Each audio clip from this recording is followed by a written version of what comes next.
En aquel tiempo existía un hombre llamado Saulo de Tarso. Saulo de Tarso era un recaudador de impuestos, pero también se convirtió en un villano. Persiguió por todas partes a todos los cristianos. Claro, era cancelado por todos los romanos. Su pago venía de Roma, ¿sí? Por ciertas monedas, pero que tenía rabia a los cristianos, porque se iban propagando de más en más, en más, en más, en más, en más, hasta que comenzó a cazarlos, comenzó a buscarlos uno por uno, hasta que comenzó a buscar los 12 apóstoles e inclusive a la Virgen María y a María Magdalena. Exclusivamente ellos los estaba buscando, no buscaba más nadie. Pero ¿qué sucede? En vista de esto, ese domingo o ese día número 50, se encontraban reunidos en los 12 apóstoles y la Virgen María. Y tenían miedo, tenían mucho miedo, porque Saulo estaba en la misma ciudad y los estaba buscando y andaba con un ejército para matarlos. Pero ¿qué sucede? En ese momento comenzó algo espectral y comenzamos a observar que el Espíritu Santo tiene diferentes símbolos en el Nuevo Testamento. Los podemos ver en Hechos de los Apóstoles. Se hace reverencia o se hace similitud a un viento desfavorable, un viento que viene desde lo más profundo de los seres. Los pueden tener que me mueven las corbatas. Qué bueno. También esto todo lo lleva a la casa donde estaban reunidos, y aparecen unos como con lenguas de fuego, como la podemos observar allí. Lenguas de fuego que se fueron posando en sus cabezas. Fueron unas pequeñas flamas y se fue reflejando.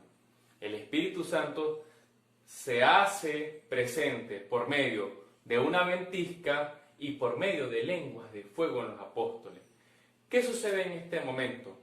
Los apóstoles comenzaron a hablar en lenguas, a hablar en idioma de los que estaban presentes en el Medio Oriente. Esto es lo que sucede allí. Las personas que estaban afuera, en el mercado, que venían de distintas partes de lo que era el Medio Oriente o de lo que se conocía en aquel tiempo, el mundo, comenzaron a comprender lo que decían los apóstoles. Desde allí conocemos el día de Pentecostés y por eso le llamamos las pequeñas flamas o la manifestación del Espíritu Santo.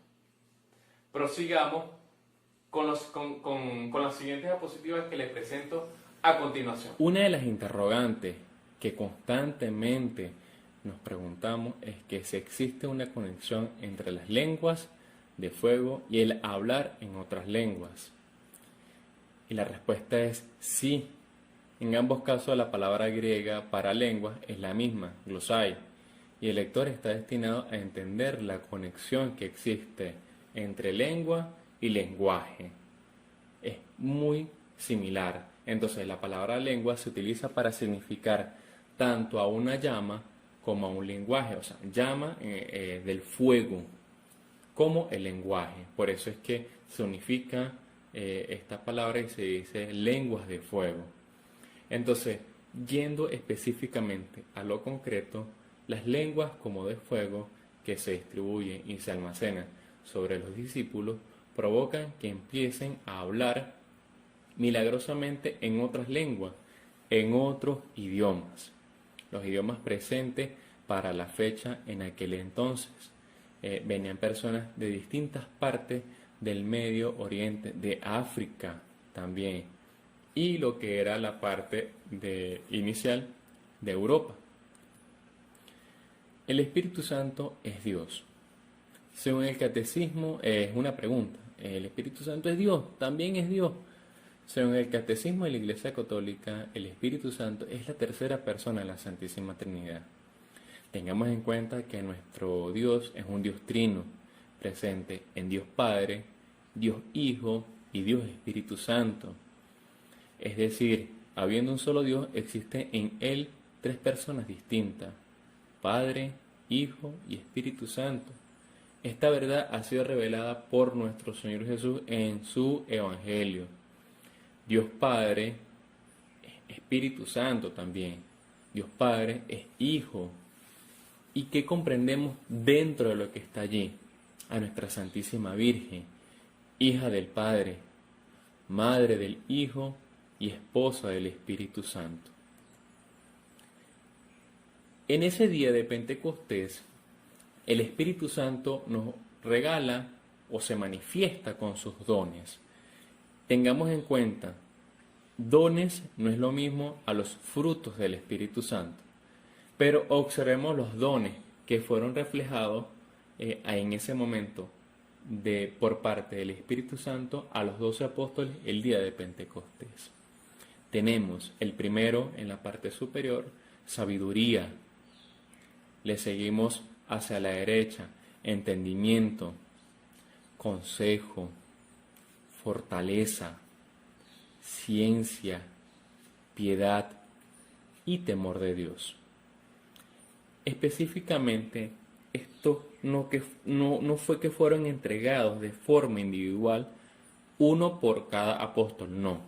Los mismos 7 dones del Espíritu Santo fueron entregados a cada apóstol, a María Santísima y al resto de la humanidad. Claro, es nuestro deber invocar al Espíritu Santo y pedirle sabiduría, entendimiento, consejo. En estos momentos de tribulaciones, pedirle bastante fortaleza, pedirle ciencia para hacer nuestros trabajos, piedad, temor de Dios, obedecer a papá y mamá. Es muy importante eso.